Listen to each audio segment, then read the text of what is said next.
Hello and welcome everybody to the Google Digital Garage. Today we'll be doing Build Your Personal Brand Online. Thankfully, we have the wonderful moderator, Sarah. I've worked with Sarah now for many years, so please do feel free to say hello, introduce yourself in the chat. If you do have a small business, if you do have a charity, maybe you're here just to learn a little bit of knowledge around the area of Build Your Brand Online, feel free to introduce yourself. If you can introduce what your business is, if you can introduce why you're here, your interests, what I can try and do throughout today's presentation is use your brand as an example, as opposed to use the examples in the presentation. So do feel free to introduce yourself, drop your little self in the comments. If you can't use the comments already, a tiny little bit of housekeeping. In the top right-hand corner of your screen, there'll be a blue sign-in button if you've not signed into your Google account. If you have signed into your Google account, you should be able to get well involved in the comments, introduce yourself, where you're from, what your business is, and hopefully be able to make today's session that little bit more interactive. Last of all, introduce myself. My name is Joseph Kelly Muldoon. I've been working on this project now for several years. Same as Sarah, we both met at the Google Digital Garage in Manchester, and we've started working on the online version ever since. And hopefully it gives you a bit of an idea of the experience we've got. Myself developing websites. I know Sarah's amazing at copy, just a little bit of book writing as well. I do a little bit of digital advertising and do a few roles in the area of IT. So throughout this presentation, I'm going to try and drop some solid information around my area of expertise. Sarah will answer some questions, you'll ask some questions, and the more questions that you ask, the more answers that you get for these questions. So make today's presentation as interactive as possible. We've got 6, 7, 8, 9 people possibly watching today. So do feel free to introduce yourself. The more interactive it is for you, the more interactive it is for me, the more we'll all enjoy it. And most importantly, the more information you will walk away with. And to me, that is all that matters. The more you walk away with, the more use, the more substance this actual session has for you, the individual, and for everybody watching today. So throughout today's session, essentially, it's going to be broken down into 3 solid bite-sizable chunks. And what's great about this, it means you've got a little bit of concentration, a small moment just to relax a second, concentration, small moment to relax, concentration, with 3 sections at the end of each section to ask questions. But throughout today's presentation, you can ask these questions and Sarah and myself should be able to bat them right back at you with some solid home run of an answer. So what are we going to go through, I hear you all ask? Essentially, we've got 3 topic areas that we're going to cover. The first one is understanding your online presence and your personal brand. We're also going to define what online presence is. We're going to identify how you do build a good personal brand. Then we're going to have a look at building your brand online. So how are we going to do this? What's your platform of choice? Why? What's the difference between writing that all-important content that's going to drive traffic towards you? And then last of all, we now understand the fundamentals of what it is to have an online presence or a personal brand.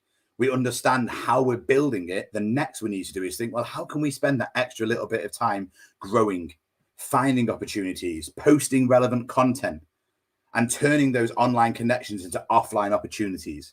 So essentially linking all of this together to drive sales, either to drive conversations or to get more people in front of you to give you that opportunity to expand your personal brand or presence online.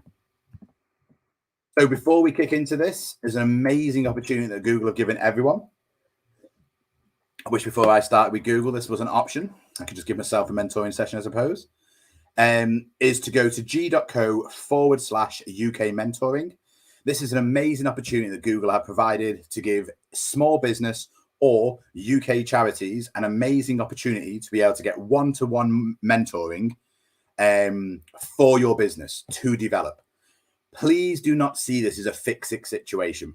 For example, if you're going through today's session and you've done a load of write-up, you've rewatched a video, you've done a load of notes, and you want to sit with someone and say how this can help your social media, get to the point where you've improved your social media, you've rewritten your bio, you've done some posts, you've done some content, even given it a little bit of time to be able to just settle in to see how it's gone.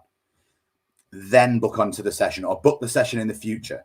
Don't go to it with all this information fresh and not action anything, because the more you bring into that session, the more you will take out of that session. The session is there to mentor you, to develop you, not to necessarily fix problems on your business or on your site or your social media or ads. It's a mentoring session. So please do sign up, g.co/UK mentoring. I believe Sarah will also put a link for you in the comments. So do feel free to get involved. Sign up. Honestly, it takes 2 to 3 minutes if you're semi-proficient on a computer, maybe a bit longer if not. It is your name, your email address, the particular type of area you want a bit of support on, and you'll get an hour of time dedicated to you or your business or charity. And maybe you're here and you don't have a business or a charity, or you're not based in the UK, but do you know someone who's based in the UK? Do you know someone that has a business or charity in the UK? This is an amazing opportunity to give them a solid step forward and to maybe help them tighten down that little bit of information to bring in a few more leads, because it's given our opportunities and our knowledge to hopefully get you over some of the hurdles that we faced ourselves. So have a look, g.co/UK mentoring. So what are we going through today? So we're going to basically go through understanding your online presence and personal brand. So what does this mean? So thinking about online presence and personal brand, start to take a step back maybe and ask yourself the question, well, do you have any brands that you regularly buy from? Why do you buy from that brand?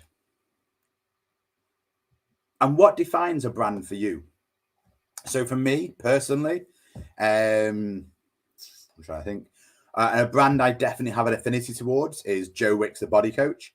So years ago, just did some social media posting, just went to the parks and did some boot camps, started to pick up a bit of momentum. He was there day, night, wind, sun, shine, snow. And then it evolved into these 20-second meals he did on Instagram, because there was only 20 seconds of video content to do. So he used to do bish, bash, bosh, broccoli in a pan, 200 grams, chicken, cajun peppers, rice, boil it all up 20 minutes. Boom, there's your meal. Healthy meal in a pan. And you might think, like, that's a reasonable impression. I say thank you. But the thing is that his content was short and snappy. That then evolved into him now being basically the PE teacher during COVID for the whole of the nation. And the reason for this is because he's built himself from a little brand to a big brand. He's now across social media platforms. His content speaks for itself. He has an app. He has a website. He has programs. He has thousands, if not millions upon millions of followers on all platforms. But the reason I see him personally myself is why I like him is because he's simple to follow. He's easy to follow his content. He's got an affinity towards things that I find quite funny. So start to think, what is a brand that you sort of affinity towards? And feel free to drop it in the comments, and hopefully we'll try and use this as a bit of an example. So your personal online brand is everything you do online. Can you take a guess at what online presence includes?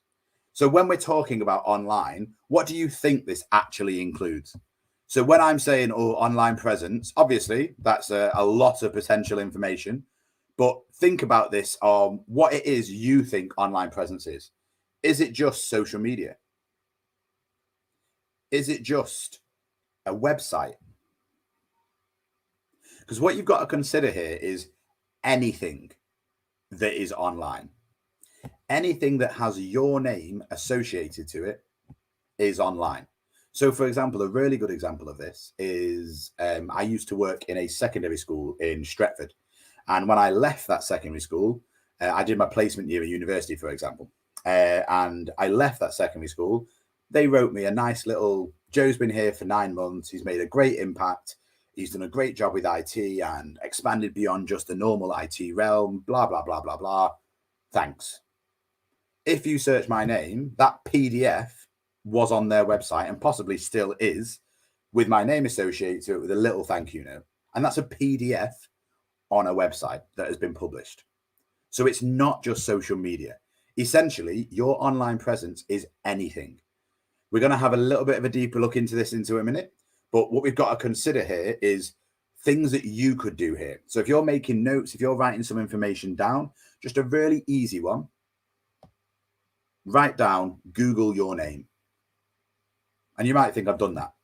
If your name is something generic like Will Smith or John Smith or Joe Kelly, because I've got a double barrel name, Joe Kelly Muldoon, if I put that in quotes, it'll search exactly for that order of name. If you don't put it in quotes, it'll search for Joe Muldoon Kelly, Joe Kelly Muldoon, Muldoon Kelly Joseph, Joseph Muldoon Kelly, and all sorts of variations. So first of all, remember it in quotes. Also, if you can't find information about you outside of those quotes, you can start to put maybe areas that you've lived in, or start to put things that you're interested in that you know you've associated yourself to online. And now you've started to find all these different areas. Have you got social media? Have you got Facebook, Instagram, Twitter? Did you used to go on other websites that maybe you've not been on for years? And again, a great example of this for me is when we're starting to think about this, content created by you. A really good example of this for me was when I was younger, I used to use something called MySpace, depending on how old you are. Some of you may know about this, some of you may not. But I used to go in this loads, and there was a profile there, and there still is one now. But I had a quick look at it, tidied some of it up. I've also used to have something called Photo Bucket, which when I was younger, I used just to use to back up my photos for free. I did a search before I started working in a school for my name, started looking for digital footprint just to make sure no kids found me online and found something a bit odd. And when I did that, I discovered that my Photo Bucket account had been public for about 6 years and had 37,000 views across all the pictures. I did not know those photos were public. Thankfully, all the photos were just silly photos of me and my mates doing fairly normal things, some silly things, but nothing untoward or odd. But a demonstration of this is if I didn't look for that, those pictures could still be out there. So spend this time thinking about content that you have. So, for example, maybe you've done work developing your personal brand online. You've spent time getting your footprint in the right place. But start to think, could you find all these things? This is your digital footprint. Do you understand what a digital footprint is? A simple way of wording this is anything that you do online in the digital world, even in some physical worlds, may have a digital footprint. You may know it's there or you may not.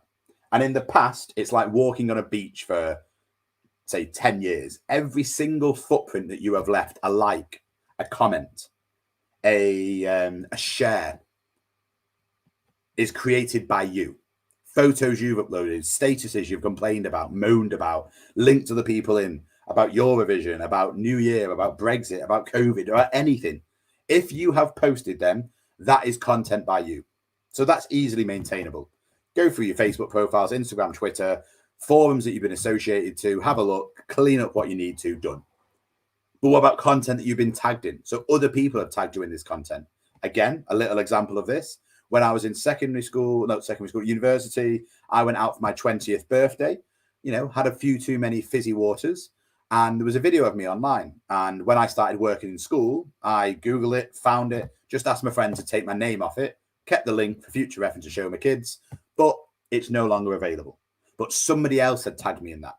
Look again on your Facebook. Look at all the things that you've been tagged in. Is there anything you don't want associated to anymore? Have you evolved, developed as a person? You were interested in Warhammer when you were 12, but you're not now at 20, 30 years old.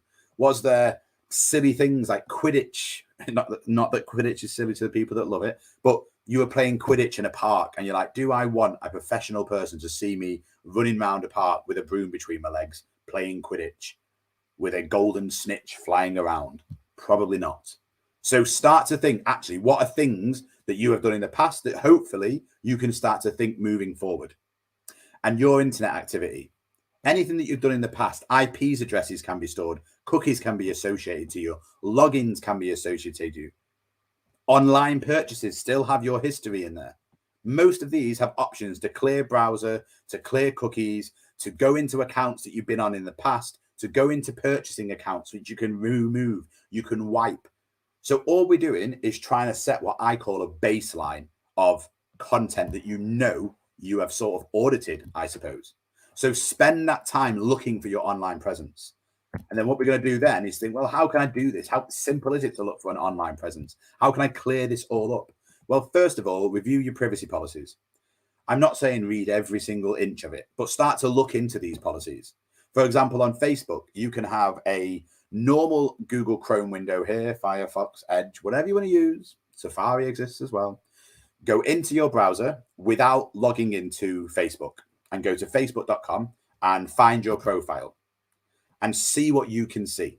Then on an incognito window or vice versa, log into your Facebook and then go to the settings and maybe turn off. I don't want people to be able to see my photos. Turn it off. Refresh the other one. Now you can see what you can see and go, it's still got my profile photos. It's still got posts I've been tagged in. My friends can still see this. Do I want just my friends to see this? Do I want a unique list of people to just see this? Tweak, refresh. What can they now see? Well, my name's on there. I don't really want people to find me like that. If people find me, it's okay, but I don't want my name to be online because it's my personal account. I've got pictures from university and nights out that are part of my life that I control and I don't delete. So I changed my name from my full name to a variation so that people can't just find me online. And when they do, it's locked down. So I've reviewed these settings and tweaked them. Then I went through old posts and just thought, there's a stupid post about something about Man United and City and said, hey, we beat you. What does that mean? Nothing. Delete. If there's any post where you've said things, and a really good example of this is on Twitter, I think it was, when someone on I'm a Celebrity years ago said something a bit silly and he got kicked off the show before it even started. Another one got kicked off during it. Phil Neville said something once that was classed as sexist. He was the manager for the England female team. And he got a big slating for it, but all of the female players backed him up and said, he's nothing like that now. We said this X years ago. He's said, sorry, let's move on. And don't get me wrong, some things aren't as simple as that. But spend that time now to remove any doubt in the future. Really, other quick wins as well. So once you've gone through your post, maybe get rid of your MySpace, get rid of your Bebo, get rid of your i5, all these old social media networks, or just me being old and you don't know what these are. But getting rid of all this background and this gray zone of you means you can always now prepare to concentrate moving forward. And now when you're doing posts on LinkedIn, on Facebook, on Twitter, you're putting golden footprints in the sand for a reason, to make sure that you have planned those with accuracy. What you're talking about, why you're talking about it, what industry am I talking about? And now every footprint moving forward, you don't need to clean up because you've thought about it. Other ideas, if you don't want to keep doing this in the future, don't search yourself every day, is set up something called Google Alerts. Literally just Google Alerts. You type in a word and every day it will accumulate news and information around that search term. You can use this just to get up-to-date news on digital marketing, up-to-date news on AI, up-to-date news on the latest investment opportunities. But the thing is here is that the news comes to you. You don't have to go to it. And you can just have a quick read, go to the links, done. But you can put your name in here. You can put your brand name in here, your company name in here, so that all this information comes to you. So if someone slanders you, if someone talks about you in a good way, a bad way, you can still see it. If it's a good way, contact the person. See if we can do a little blog together. See if we do a little podcast together, if that's what you do. But all of a sudden, you wouldn't have known about this unless you've got your social media tags as a Google alert. You've got your website, your brand, even variations of spelling that you know people do wrong. All of this will then come to you. Again, Social Mention, a really good social media tool that aggregates all this user-generated content from across the internet into one simple place and gives you alerts on it. So have a look at that as well, Social Mention. All of these really simple tools to use, and have a look at the link at the bottom. This will just give you some additional information that you can have a look at as well. So when does an online presence become a brand? So after getting the audience to supply you with basically your content to be shared with, when is that tipping point? Because essentially, when you've got a personal brand, you've got to start considering that you've got to think about what you do. You've got to start thinking about, well, when you start to create content that serves a common goal that people are coming to you for, you're no longer just creating content because you're bored, because you just sat there. You're aiming towards something. You've got to think the difference between a brand and a personal brand is that you are the product. Your skills and strength is what you are selling. A personal brand is how you represent yourself and differentiate yourself from people around you. Strong personal brands allow you to build a career off what you've done before because you've spent this time building this, but it gives you amazing opportunities. When you've got to think about this as like celebrities, maybe. When I think of Oprah, a talk show host, an actress, own production company, but she can't just post online, I'm bored on a Saturday night and I don't like this person, I don't like this food, because so many millions of people are following her. So many millions of people interact with her. And these are basically the best personal brand, but they're leveraging this personal brand now to get opportunities, sponsorship, programs, TV shows, Netflix deals. And all of this is the end goal to get more money on talk shows, to get more money on series they're acting in, they're involved in, because now more people know who they are. So start to think about this with yourselves.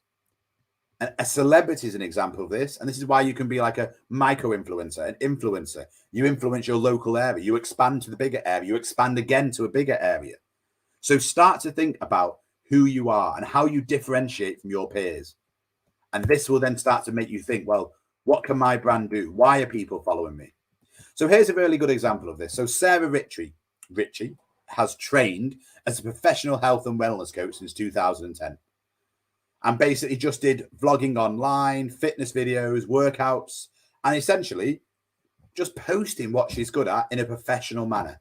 But she now gets paid by fitness brands to wear clothing. And all she's done is post content that is good, honest content that she's driven and passionate about. But people follow passion. People get involved in passion. People entertain themselves with passion about the brands they're interested in. And now you get people who follow you.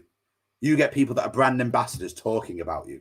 Joe Wicks doesn't get to the dizzy heights where he is now if people weren't entertained. Some people love it. Some people hate it. Rise above the ones that don't.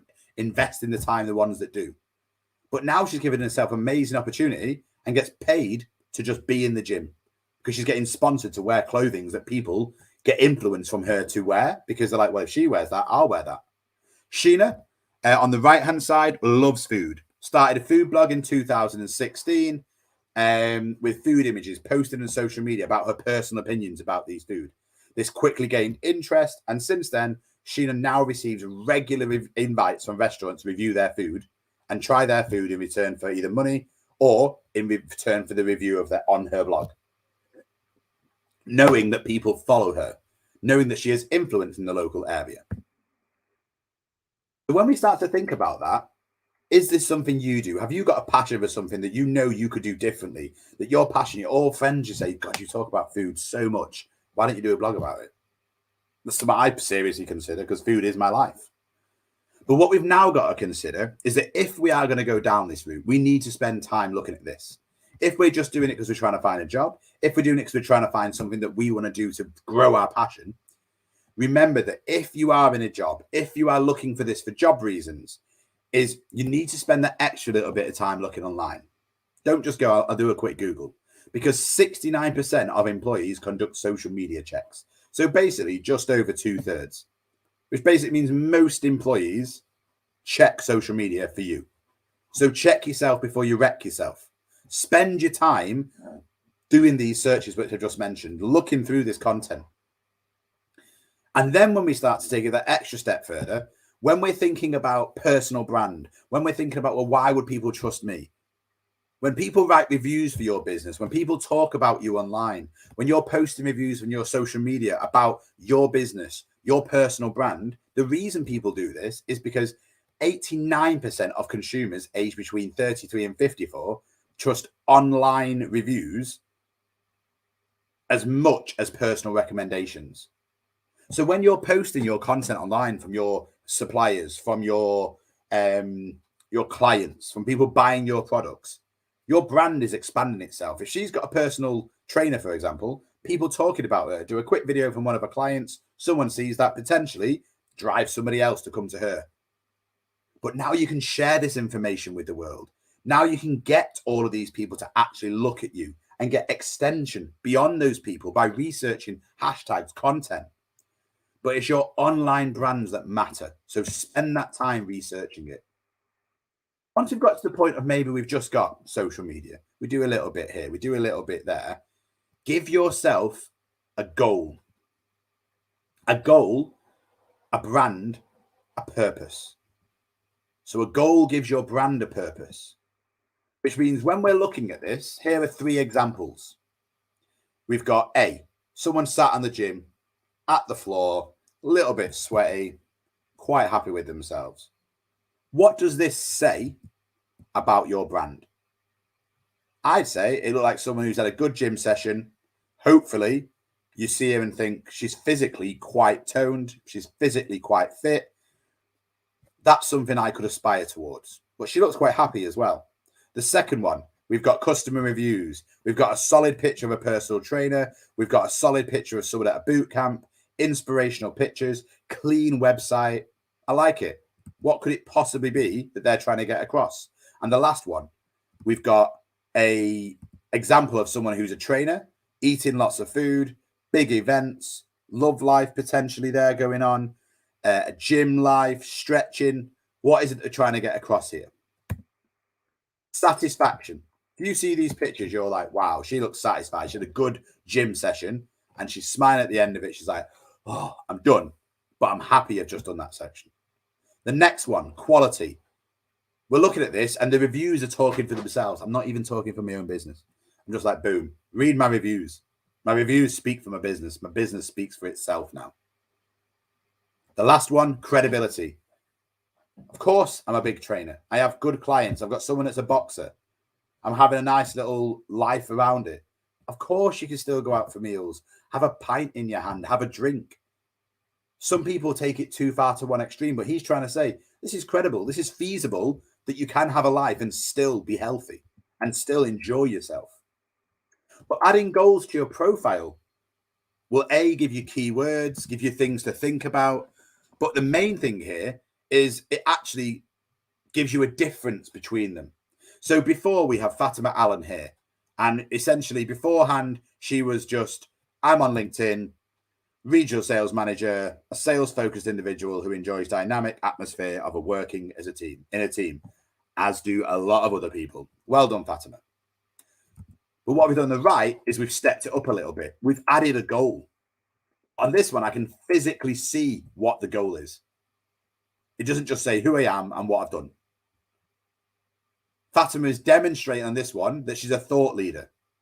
She's updated a copy to demonstrate what activities she's done. She's tailored the content towards recruiters. She's using powerful language rather than just standard language. She's demonstrating her expertise and also put herself forward as a thought leader and said she's open to jobs, which is a little link towards people who are recruiting. So when we read this now, Fatima Allen, sales development leader, scaling global biz dev teams to deliver quality inbound and outbound pipeline to closure. Open to job opportunities, smack on the middle of a page. About sales development leader who is passionate about scaling global business, development teams, and empowering them to deliver quality inbound and outbound pipeline to closure. I am also the founder and director of SDR Secrets, LinkedIn video channel, which provides success stories and top tips created for SDRs by SDRs. I have no idea what an SDR is, but if you are in that industry, if you are a recruiter looking for someone that knows what an SDR is and all of that information about her passion around scaling global businesses, her leading scale global biz teams, quality inbound and outbound pipelines to closure, these are all buzzwords relevant to this industry. The keywords that people are searching for, the content that people are searching for, the demonstration of thought leadership.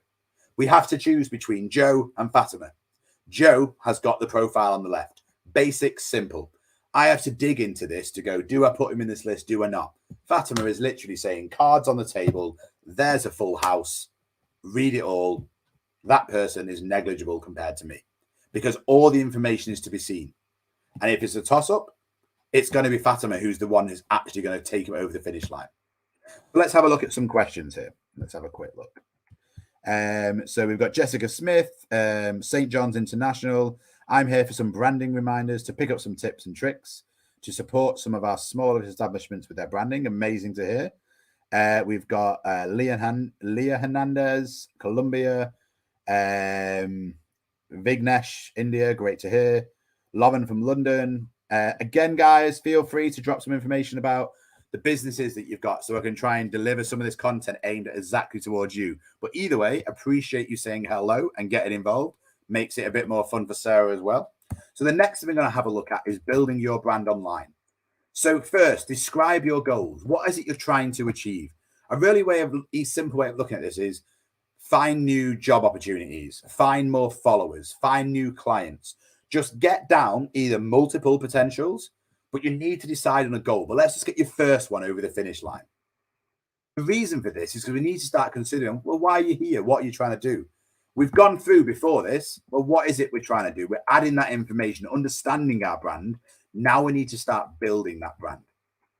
So write down these examples. Leave some space for some more, maybe.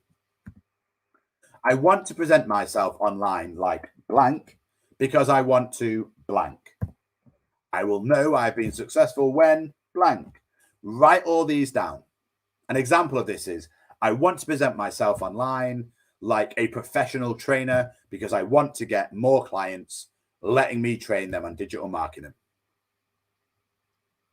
I will know I've been successful when I have got 10 leads confirmed and booked. It might take you 100 leads to get those 10 leads confirmed and booked. But the time you're taking, because you're now saying, this is what I want to do and why, and this is what I will measure it with. You're giving yourself something called a SMART goal. If you've got time, do have a look at our digital marketing strategy, I think it is. Get started with digital advertising, to do about advertising online, but I mean digital marketing strategy. In this, we go through something called SMART goals. So you can start to create goals, but intelligent goals, not just, I'm going to do this, I'm going to get 1 million followers. The amount of people I have heard say, I want 1 million followers. Why? I don't know. If you said, I want 1 million followers in 2 years, and I want to increase my followers, at the moment I've got 4,000 every month by 10,000. You're breaking it down, you're making it more bite-sizable, but I want to increase it by 10,000 every month because of this. And if I don't, what are you going to do? If you just say 1 million followers in 2 years, what happens when you get to the end of 2 years and you've got 5,000 and you tried, but you've done nothing different? So start to reduce these ideas down where you've got micro goals and you've got SMART goals that are relevant. But have a look, please, at that online digital marketing strategy. So write these down, start to fill it in. Now, the more detail you start to add to these goals, the better. So I want to find new opportunities as a chef in near Liverpool. So at the moment, if you've moved to Liverpool, maybe you've not done a lot already. How could you get the word Liverpool on your LinkedIn? Could you go maybe to a local soup kitchen, help out there, see if you can help build their food, their flavor, and really help people at that food kitchen? You never know. A good news article might come from it. Chef come for free for 2 weeks while you still got your money. Maybe you've got 3 months before you run out of money. Could you try and get yourself known in that area? Is there little competitions you can get involved with?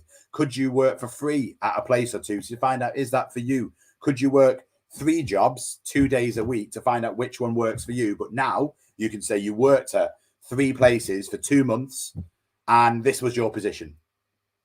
But the main thing is you've now got a digital footprint you can put on LinkedIn. Ask them to give you, skill ticks. Ask them to give you a recommendation.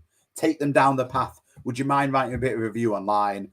Just arrived in the area, but I'd really appreciate you writing about my head chef role that I assisted you with, my patisserie role that I helped you with. And if you start to plan this, then you're going to start to get solid content to be able to talk about on other interviews, or as you start to move up the ranks, demonstrating your progression through the ranks. Find more followers, Obo enthusiast. Again, you're putting it out there. You're letting people find that information, these keywords. But also, you're setting yourself goals with this niche amount of information. Find new clients or buy pottery aprons. Find more clients to buy your pottery aprons. So find these people who are buying pottery. Find these groups on Facebook. Interact, post in these things. But your goal is to sell aprons. So what are you doing to sell these? Don't just talk to people. Don't just get your face in front of people. What's good about these? What's this product better than every other product? So next, build your target audience. So when you start to understand what our brand is, what a brand actually is, but to do this, we need to understand, who do I need to reach to make these goals come true? For example, the last one we just talked about then, apron and pottery aprons. you should signpost to a group that you targeted for. So if you're trying to get recruited for a job, you're saying, I'm open to opportunities. These are things that I do. This is some examples of the work that I do. You're opening yourself. You're literally saying, come to me for this. If you're selling aprons, write for people buying it. Post content about what people want to see when buying an apron. If you're not sure and you've got 1,000 followers, ask them with a Twitter poll. Ask them with a questionnaire. Start to learn more about these people. While you're doing it, ask for demographic information. Go on your Instagram, your Twitter, your social media, your Facebook, your website, your Google Analytics. What is your average client? Now start to build up some of these ideas. And you might have 1, 2, 3, 4, 5. Please have at least 3 target audiences. These could be called avatars, target audiences, audience, buckets of people. There's loads of random terms for them. But essentially, this is building a profile of individuals using demographic information. So look and go, right, most of the people that come onto my website are females, 70%, aged between the age of 25 and 32. Why? Start to dig into that. Is it because they've not had kids yet? Is it because pottery is a niche industry? Is it because hobbies at this age is something people have time for? And then start to dig into this. And that could be Lauren, who's your 25 to 32-year-old, who doesn't have kids, has time for hobbies and socializing, and wants this apron and come to some of your classes. Amazing. You might have on the flip side, Julie, who is 35 to 40, has 2 kids, doesn't have a lot of time for hobbies, but on a Saturday morning, when the kids are at football, they have a 45-minute pottery class, perfect for mums and dads to relax. Maybe you have another one on a Saturday afternoon where you've maybe hired a babysitter or a childminder and say, bring your kids along, we'll sort the kids out and we'll sort you out. Wow, you've just sold it to another demographic. That could be Ali, who is a 25-year-old man who's got 2 kids. His wife enjoys doing some activities as well, or partner or whatever. They go along, drop the kids and crack on. But now we've got 3 personas and I've just made them all off the top of my head. But then we could say age, 27 to whatever, male, location, Manchester, North Manchester, South Manchester, where, which city. They like whatever. They've got a family. They dislike having no time to do things. So we make it efficient. They like reading books. They like to improve their knowledge around this. They care about improving their knowledge and making better pottery. They spend money on X, Y, and Z, and they've got a little bit of spare cash for Y. Right, let's get involved in that Y. How can we get more involved? Build it with at least 1, 2, 3 personas. Stick a picture on there. Write a story about it. If you watch Writing for Social Media and Strategy for Social Media, Sarah, if you could do the magic and please either put links or just the title so people can find them in the Digital Garage content, that goes through this in a lot more detail. We've not got time today, but I would recommend spending time doing this. Other tools you can use to do this is a really good starting point is Audience Finder. This is an amazing website that basically offers you free UK-based analytics. UK-based cultural landscape. Really useful to sort of see what areas of the country have got certain cultures, certain ages, certain demographics. So you can start to maybe see, do they line up with your infographic information? Do they line up with your insight information on your social media? And it helps you sort of build this picture. Instagram for business, very much like a Facebook business page or a Twitter business page, just gives you additional insights. And please use LinkedIn as well. A really good way of doing this. And LinkedIn People Search, a really powerful tool that helps you find people based on age, location, or company. So, for example, if you're selling, say, software to a company or a school, if you just search the word teacher, great, you've got in schools, but teachers don't make and don't have the financial decisions to buy software. So it might be head of departments. It might be head of teaching and learning. It might be head of development in the schools.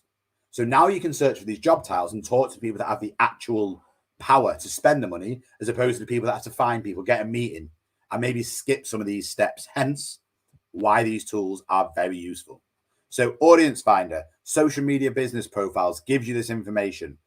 Page Insights give you this information, and searching for people, engaging with people, talking to people online is a way of doing this.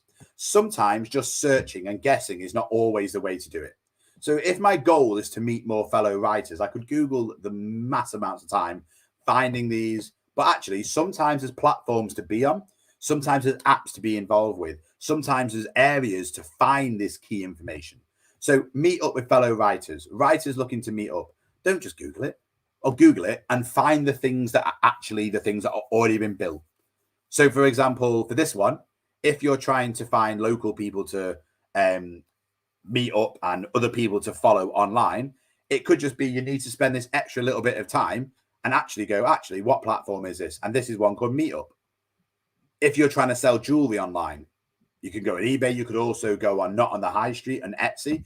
This is where people actually sell these products already. Get yourself in those marketplaces where people are looking for it. Finding business contracts. Again, where can we find people like this? Have a look on angel.co. Have a look at working startups, people per an hour.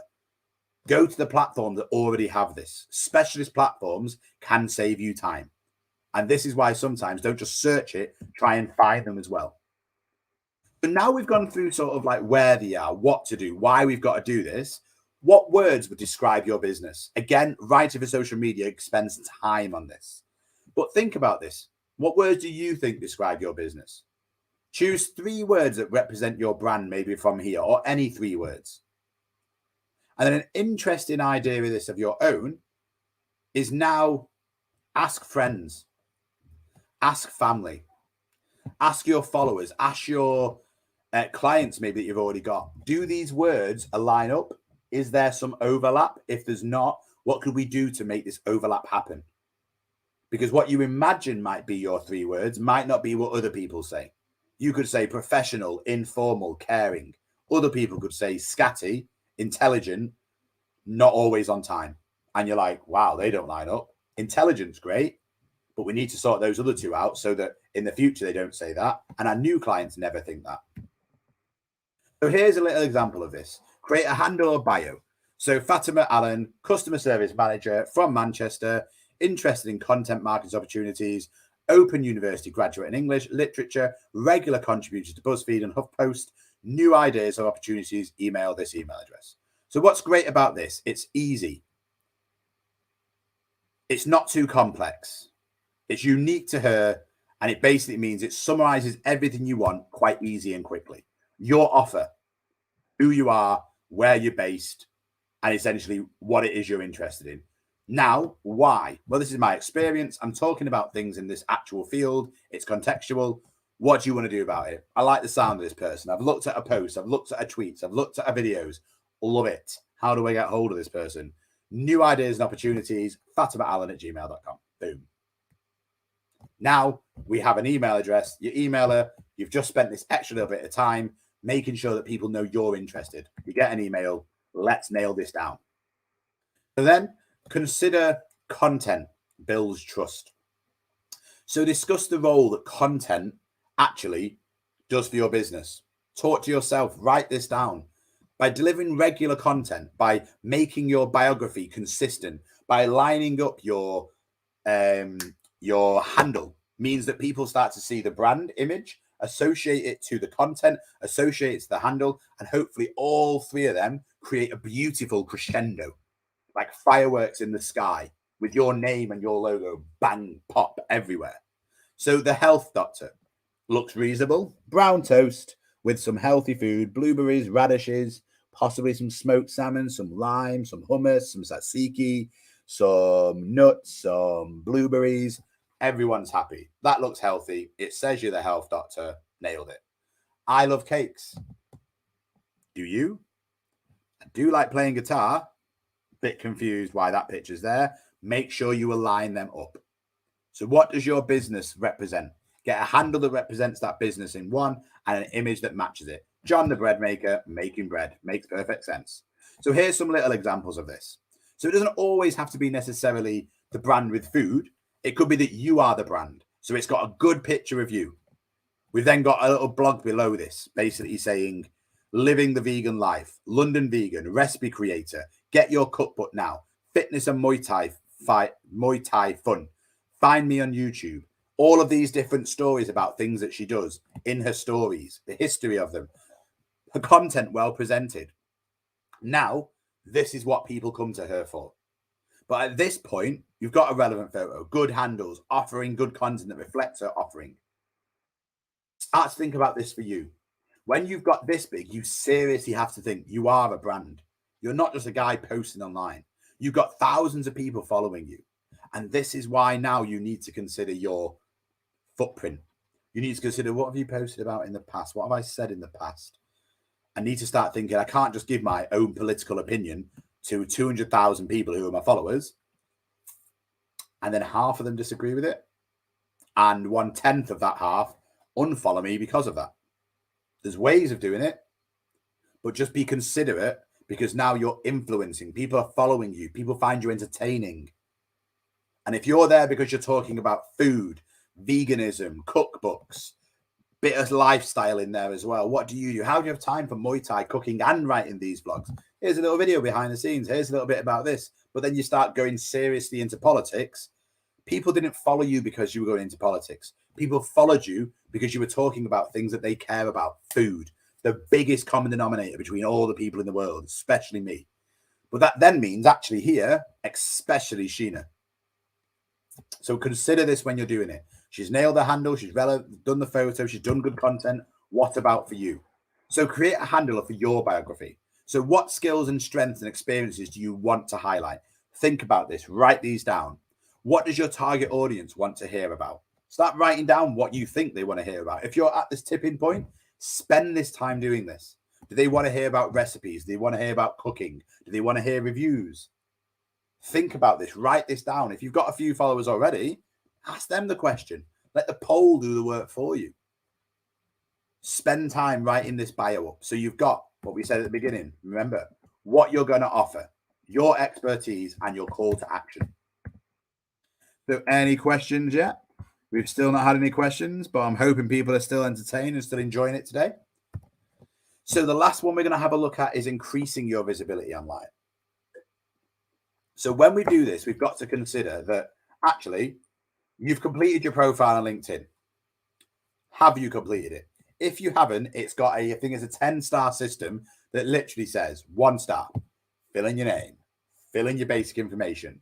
2 star, add a little bit about yourself. 3 star, add some of your expertise, add some of your history. 4 star, fill in all your job roles. 5 star, do you have any additional information? 6 star, have you added a post? And so on and so forth until you get to 10 stars. Then you've got to start getting engaged, following people, people following you. Maybe just follow people in your industry. Start commenting on some of the context. Start to see if you get noticed, but don't just put like, write a comment, respond to that article. Discover what in your industry people are talking about. Write some content about that. Maybe use some of the hashtags that other people are using. Comment on people that are talking about you. Try and get yourself into that thought leadership.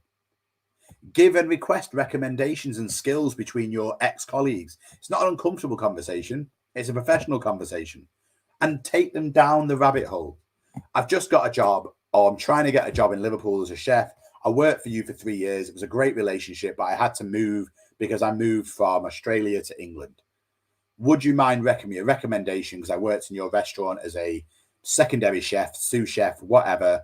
And please talk about my fine dining skills, cooking. Of course I will, Joe. Joe worked in the restaurant for 3 years. He did a variety of roles, but one he excelled at was fine dining as a second chef in the kitchen. Could not recommend him enough. Great on the grill, great on the pans, loves a good flambe, good luck in the future. It's a shame we lost you. Accept, boom, thank you very much. But if you just say, write me a recommendation, they could write about anything. So you're not telling them what to write. You're just asking, can you write about an area that I have now want people to consider? And keywords that you want recruiters to find. Second chef, sous chef, fine dining. When they type in secondary chef and fine dining, you have become relevant because you've got those keywords in your recommendation. You've mentioned it in your description. You've mentioned it in your title. Link it to other profiles. Try and get them across to see your YouTube channel, to see your Facebook channel, your business pages.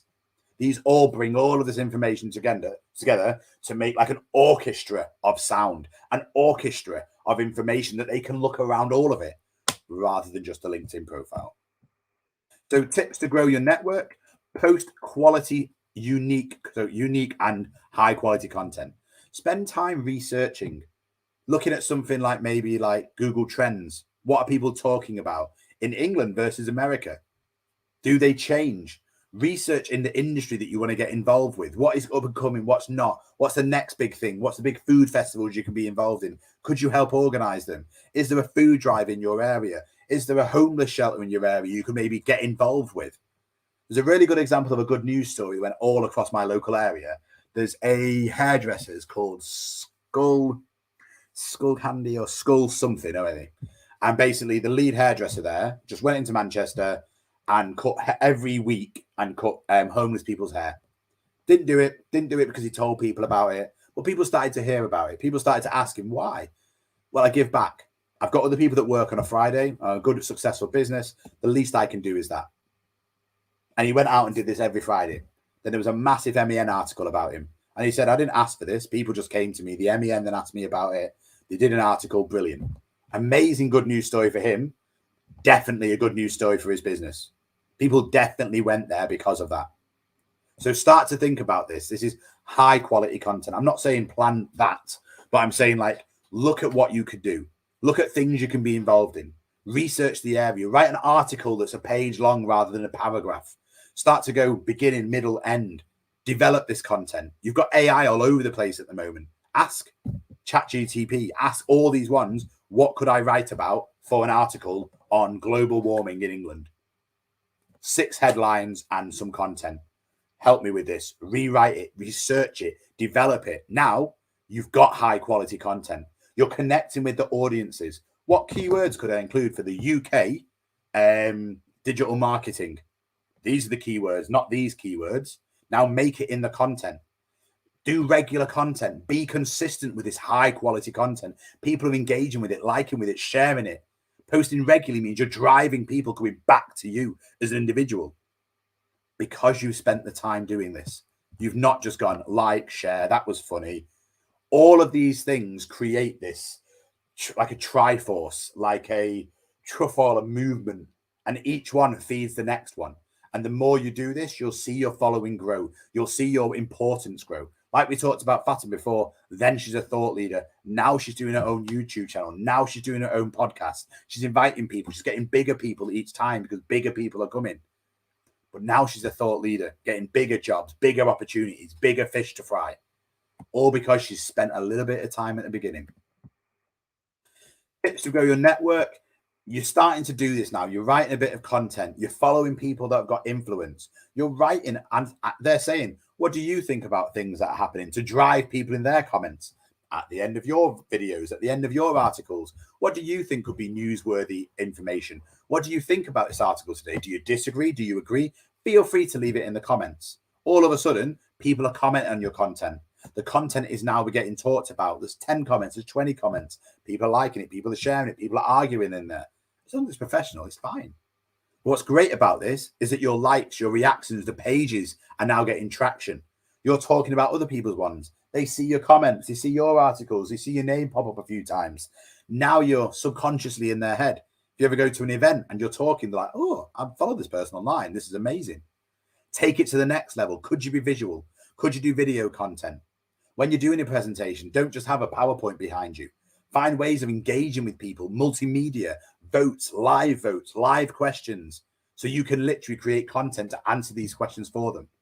If you're doing social media content, once I remember there was a travel blogger, and she was saying, I'm trying to get a bit more interaction out of the people I'm with. I've got thousands of followers. She was very good at what she did. What could I do about this? We suggested, well, where do you want to go next? And I can't remember where it was, but let's just say Krakow, Mauritius, France. And she went, I'm not bothered. I'll go either of those 3. All right. Why don't you do a poll and say, for the next 6 months, I'm going to go on 3 trips. I'm going to let you decide. And did a Twitter poll, put those 3 up. She was going to go to each of them anyway. They then decided.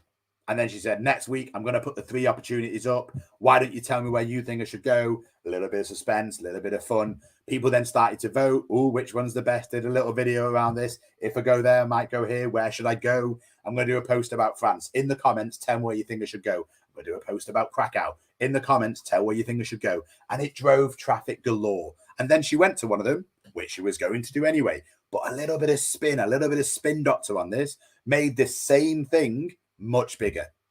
But more importantly, the followers found it entertaining. More followers joined because she made it that little bit more interesting, did a little bit more visual with some videos, used the networking to connect to these different people, worked with different people, did some cross posting across different platforms, worked with different partners, saying like, oh, this is a great idea from Joe. He's going to post and go on a holiday. Crazy. But all of a sudden, it got more people to follow them. So using tools like BuzzSumo means you can then look at other people's content, see what they're doing, researching it.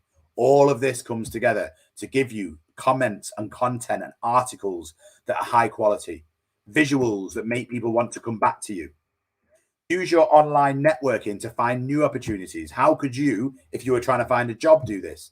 Have a look at how you could do this. Build your online presence so that you become more followable, that you become more of an actual commodity to hire. By doing maybe a little website, doing some webinars, doing some whatever, talking about this means actually you're raising yourself above the level that you were before. But by building trust gets the best opportunities. By building followers builds your brand online. But this could massively help people searching for jobs, people searching to move up the ladder, people stagnant in the workplace. In the workplace, people are like, oh, it's quiet, Joe. Just cracks on with his work. But online, you've got an online community talking about IT development, talking about passion for work, passion for IT, how you've changed a company, how you started doing voluntary work for local companies to help them excel, how they've excelled since you've helped. You've got little recommendations from each one because you've spent the time. But it's only a little quiet Joe in work. Out of work, you're a movie star. But you've spent this time developing these networks. You've seen these opportunities. Creating shareable content, like this picture of me from behind. There you go. Gives you an amazing opportunity to do this. Spend the time researching it. Spend the time making this content, visual content, good hashtags, good content, so that people can see it and share it. If you have images on your updates, it's more engaging. Updates with images have 150% more retweets because it's something to look at. It's something that you can see a picture, writes a story. A word speaks a word. A picture has 1,000 words. A video is 1,000,000 words. Don't quote me on that. But your point I'm making is the same.